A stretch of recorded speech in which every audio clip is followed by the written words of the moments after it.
അപ്പോൾ മോഡലൊക്കെ ഒന്ന് കാണാം നിനക്ക് വന്നാൽ. പക്ഷെ ഞാൻ എപ്പോഴും ചില ദിവസങ്ങളിൽ ഓഫീസിൽ നേരിട്ടായിരിക്കും അങ്ങ് വരുന്നതേ. അപ്പോൾ അതുകൊണ്ടാണ് എങ്കിലും ഇറങ്ങി കൊണ്ടുവന്നില്ല. നമ്മളെ ഇവിടുത്തെ നമ്മുടെ ഡൈനിങ് ടേബിളാ പോയിരിക്കല്ലേ, അതിന്റെ ഒരു കാല് കേട്ടൊന്നിരിക്കുക. അപ്പൊ ഞാൻ വിചാരിച്ചു അതൊന്ന് മാറ്റിയിട്ട് പുതിയ ഒരെണ്ണം മേടിക്കാല്ലെന്ന് വിചാരിച്ചു. അത് നന്നായി. ഇപ്പൊ ഇൻസ്റ്റാൾമെന്റ് ആകുമ്പോൾ കുഴപ്പമില്ല. അല്ലിപ്പോ നമ്മൾ ഒരുമിച്ച് പൈസ കൊടുക്കാം, നമ്മളെ പറ്റുപാടല്ലേ. അത് ശരി. അപ്പൊ ഇത് കുറേശ്ശെ കൊടുത്താൽ മതി.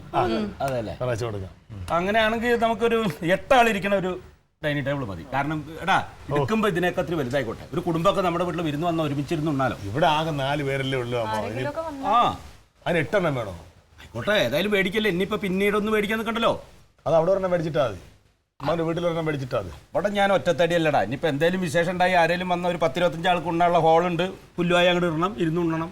ഇതെന്നും ഉണ്ണണ്ടതല്ലേ. പിന്നെ ഏട്ടാ മറ്റേ ഓവൽ ഷേപ്പ് ഉള്ളത് വേണ്ട ഏട്ടാ. അതെന്തോ വീടിന് എന്തോ മോശമാന്നത്. അത് ഇന്നലെ കുഞ്ഞമ്മ പറഞ്ഞു. ഒന്നെങ്കിൽ മറ്റേ ആ ചതുരം. അല്ല, വേറൊരു മോഡലില്ലേ നമ്മൾ പണ്ട് സിനിമയിലൊക്കെ കാണത്തില്ലേ, ഇങ്ങനെ കറങ്ങുന്ന ടൈപ്പ് റൗണ്ടില്. അല്ല ഏട്ടാ, ഇങ്ങനെ നടുക്ക് കുറെ കറികളൊക്കെ വെച്ചിട്ട് ഇങ്ങനെ എല്ലാവർക്കും എടുക്കാനായിട്ട് ഇങ്ങനെ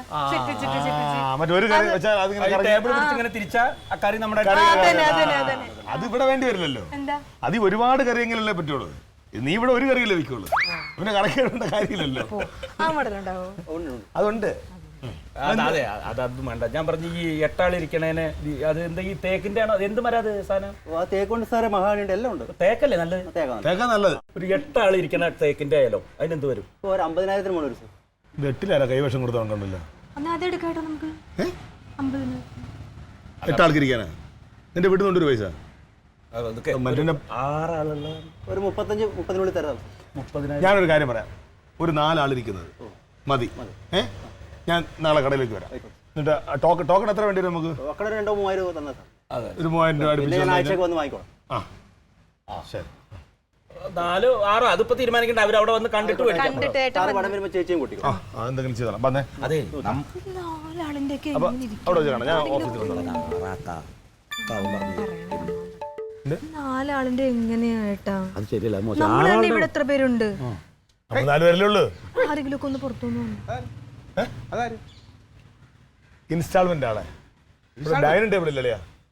അപ്പൊ ഇൻസ്റ്റാൾമെന്റ് ഒരു ഡൈനിങ് ടേബിൾ എടുക്കാൻ വേണ്ടി കൊടുത്താ. എടാ നിനക്ക് ഭ്രാന്തല്ലേ?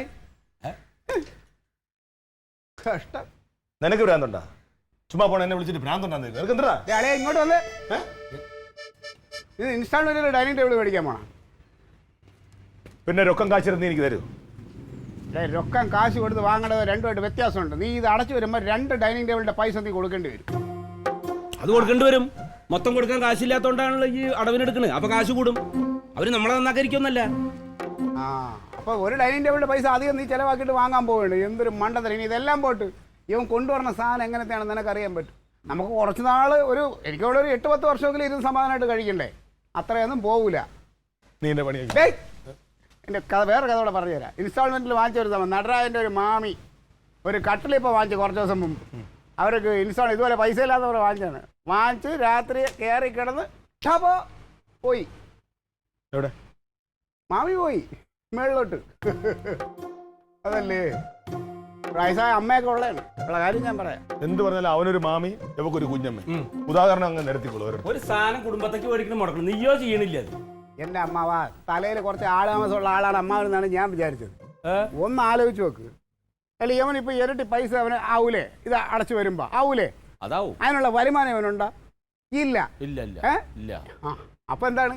അത് അനക്ക് മനസ്സിലായി. പക്ഷെ അത് അവനത് ബോധ്യമുണ്ടേ. ഇതെന്തൊരു ഉമ്മാവന് കഷ്ടം.